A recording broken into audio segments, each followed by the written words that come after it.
saying that Ogun State is under the siege of kidnappers is not an overstatement. Going by the statistics available to Platform Times TV, the Gateway State, which had once been a peaceful state, has gradually become a haven of kidnappers who struck and get away with murder. According to the statistics on the cases of both successful and failed kidnapping cases in Ogun State, almost all the local government areas of the state were affected. Out of the 20 local government areas of the state, 7 of them, such as Ewekoro, Odo Ogbolu, Odeda, Remo North, Ijebu-Ode, Imekun-Afon, and Ogun Waterside, were the worst hit areas with kidnapping. Platform Times TV obtained the statistics on kidnapping cases in the cases between January and June of this year and discovered that not less than 20 reported cases had occurred in the state, spreading to all 3 senatorial districts. In Ewekoro alone, not less than 10 reported cases of kidnapping occur, leading to the loss of lives, including a general overseer of a church. Also, in Odeda local government, which share its border with Ibadan, Oyo State, not less than 7 reported kidnapping cases have been recorded, including the former provost of Federal College of Education, Abeokuta, Dr. Ayodele Ajayi, to carve out ransoms running to millions of naira.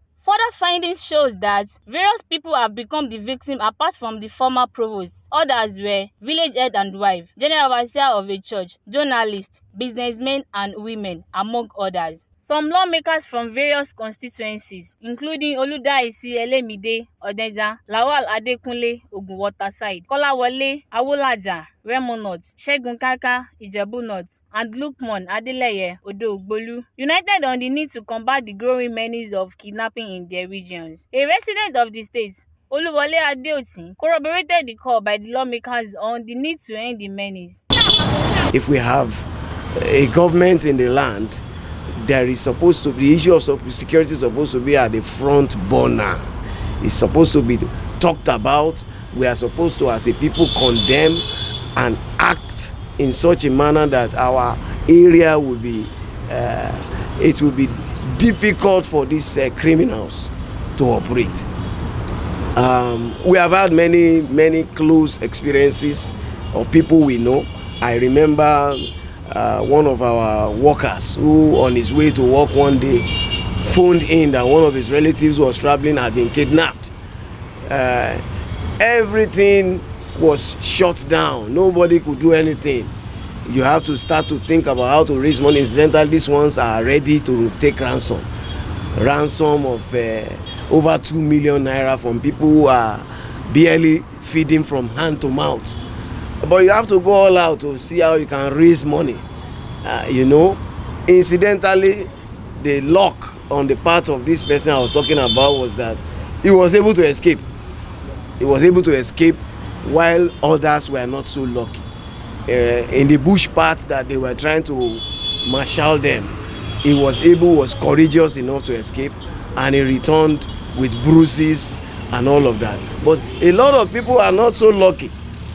People get to raise money, cough out monies that they ordinarily don't have to secure their release.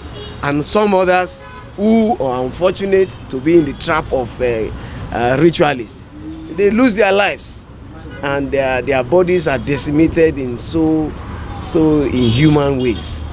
It is a serious issue that should be talked about. Not only talked about, government with the apparatus of security should really look into this.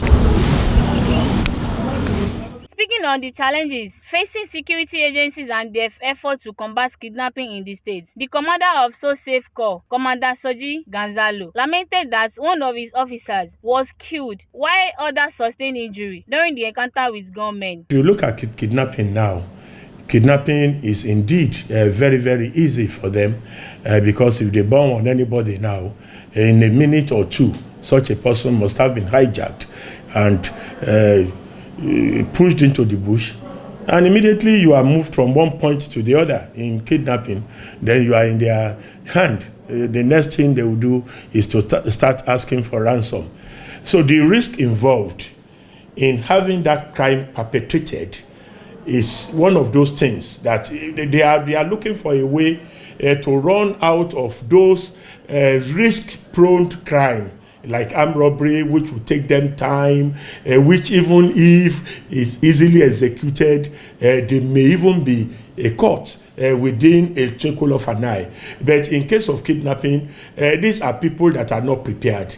They just bomb on you and get you into the bush, and that will be all. On way to curb crime, most especially kidnapping, which is on the high side. And with the government, with all the security agencies, you can see that we are having a downward slide in kidnapping now. Look at Ibadan Road. Look at what we are doing on Ibadan Road now. Look at what we are doing on the Express Road. It is feasible policing, feasible security presence, physical, that you can see by yourself that yes, we are there. We pin down at times, roving patrol, move and come back. And in fact, in the bushes where we know there are flash points, we've taken a fight to them, even in the bush. If you can stay in the bush, we also can stay in the bush. So we've taken a fight to them by locating our camps in those flash points that we believe they conglomerate, they concentrate, where they now take off and come to the road and hijack our people. And you see that in the recent time, we never hear anything like kidnapping on those flash points that we have in Ogun State. This is a thing that we need to sustain with other security agencies. The police, the DSS, the civil defense, Amotekun is a thing that we need to sustain, and by the grace of God, we will definitely sustain that. The governor of the state, Dr. Abiodun, urged the state commissioner of police, Abiodun Alamutu, to develop fresh strategies to combat security issues like cultism and kidnapping in the region. Abiodun expressed his confidence in CP Alamutu's ability to address the challenges facing the state. The governor said the state government is set to launch surveillance drones in collaboration with Acting Inspector General of Police, IGP Kayode Egbetokun. While warning kidnappers, Alamutu threatened to make the state inhabitable for the criminals, while assuring the people of the state of a total security of lives and property. It's been Aminat Gusanu. With me here, Israel Adeleke, reporting for Platform Times TV.